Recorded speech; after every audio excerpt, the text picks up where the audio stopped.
Mobile station நேயர்களுக்கு வணக்கம். தமிழ்நாட்டில் ஒரே பரபரப்பான விஷயங்கள் என்ன அப்படின்னா, துரோகி மல்லை சத்யா அப்படின்னு சொல்லிட்டு வைகோ அவர்கள் ஒரு குண்டை தூக்கி போட்டிருக்காரு. ஏன்னா கிட்டத்தட்ட 30 வருடங்களுக்கு மேலே வைகோ அவர்களுடன் பயணம் பட்டிருக்காரு. அவருடைய துக்கத்திலையும் அவருடைய கஷ்டத்திலையும் இது மாதிரி எல்லா விஷயத்திலும் கூடவே இருந்தவர் மல்லை சத்யா அவர்கள் அப்படின்னே நம்ம சொல்லலாம். வைகோ அவர்களை ஒரு முறை தாக்க வந்தபோது கூட அவர் உயிரை காப்பாற்றினார் அப்படின்னு சொல்லிட்டு அவரே பல மேடைகளில் சொல்லியிருக்காரு. எந்த ஒரு மேடைகள் இருந்தாலுமே வைகோ அவர்களுக்கு முன்னாடி அவர் எல்லா விஷயத்தையுமே சரி பார்த்துட்டு அதுக்கப்புறம் தான் வைகோ அவர்களே மேடைக்கு வருவார்னு சொல்லிட்டு நானே பல முறை அவருடைய மீட்டிங் போகும்போதெல்லாம் நான் பார்த்துருக்கேன். கிட்டத்தட்ட இத்தனை வருடங்களாக பயணிச்சுட்டு இவன் ஒரு துரோகி அப்படின்னு சொல்லி அவருடைய மனசை கிட்டத்தட்ட அப்படியே உருக வச்சுட்டார் அப்படின்னே சொல்லலாம். இந்த விஷயங்கள் யாருக்காக அப்படின்னு சொல்லிட்டு பரபரப்பாக பேசுகிற விஷயங்கள் பார்த்தாங்க அப்படின்னா அவருடைய மகனுக்காக அப்படின்னு சொல்லப்படுது. ஏன்னா துரை வைகோ அவர்களுக்கும் மல்லை சத்யா அவர்களுக்கும் கடந்த சில நாட்களாகவே பார்த்தோம்னா கொஞ்சம் மோதல் ஏற்பட்டது அப்படின்னு சொல்லலாம். இந்த விஷயத்தில் மல்லை சத்யா நான் எதுவுமே பண்ணலையாங்க அப்படின்னு சொல்லிட்டு சொல்கிறாரு. ஆனால் அவங்க மகனுக்கு இவர் துணை பொதுச் செயலாளராக இருக்கிறது கொஞ்சம் கூட பிடிக்கல அப்படின்னே சொல்லலாம்.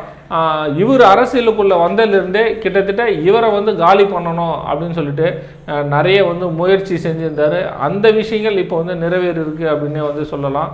ஏன்னா கடந்த சில நாட்களுக்கு முன்னாடி ரெண்டு பேருக்குமே சண்டை ஏற்பட்ட நிலையில் வைகோ அவர்கள் தான் ரெண்டு பேரையும் ஒன்றிணைந்து குடும்பத்தில் இதெல்லாம் சகஜமாப்பா அப்படின்ற மாதிரி ரெண்டு பேரையும் கை குலுக்கி சமாதானம் பண்ணி விட்டார்.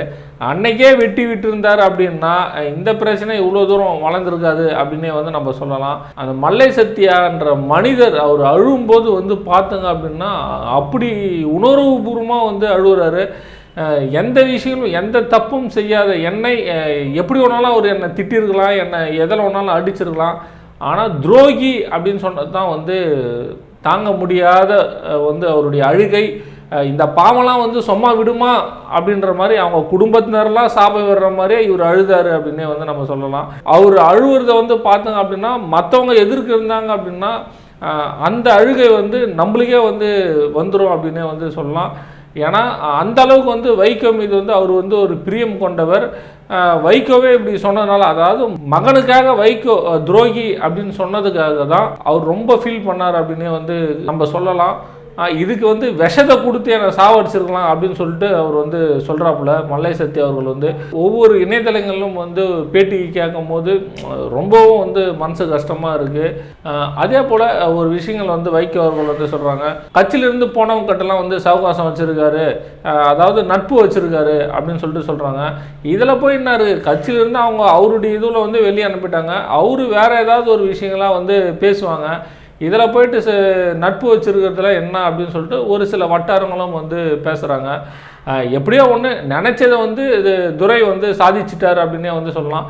ஆனால் இந்த பாவம்லாம் சும்மா விடுமா துரையும் வைகோவையும் அப்படின்னு தான் நம்ம பார்க்கணும். ஏன்னா அவருடைய கண்ணீர் ரத்த கண்ணீர் மட்டும்தான் வரல அப்படின்னே சொல்ல முடியும். அந்த அளவுக்கு ஒரு முக்கிய தொலைக்காட்சிக்கு பேட்டி கொடுக்கும்போது அப்படி மனுஷன் அப்படி அழுதாரு.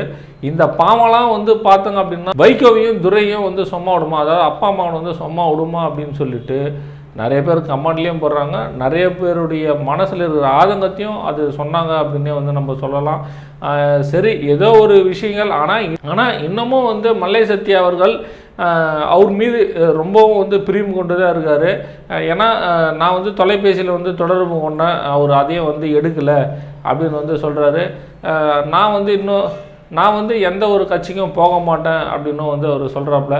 பொறுத்திருந்து பார்க்கலாம். வைகோ அவர்கள் மல்லை சத்யா மீது பார்த்தங்க அப்படின்னா மகனுக்காக பழியை தூக்கி போட்டாரா இல்லை உண்மையை சொன்னாரா அப்படின்னு சொல்லிட்டு நம்ம பொறுத்திருந்து தான் பார்க்க முடியும். ஏன்னா இன்னும் அவர் வைகோ அவர்கள் தெளிவுபடுத்தலை அப்படின்னு நம்ம சொல்லலாம். இந்த விஷயம், அதாவது மல்லை சத்யாவை 30 வருடங்களுக்கு மேலே வைகோவுடன் பயணிச்சிருக்காரு. துரோகின்னு சொன்ன விஷயங்கள் மக்களாகிய நீங்கள் எப்படி பார்க்குறங்க அப்படின்னு சொல்லிட்டு உங்கள் கருத்துக்களை கீழே பதிவு பண்ணுங்கள். நன்றி.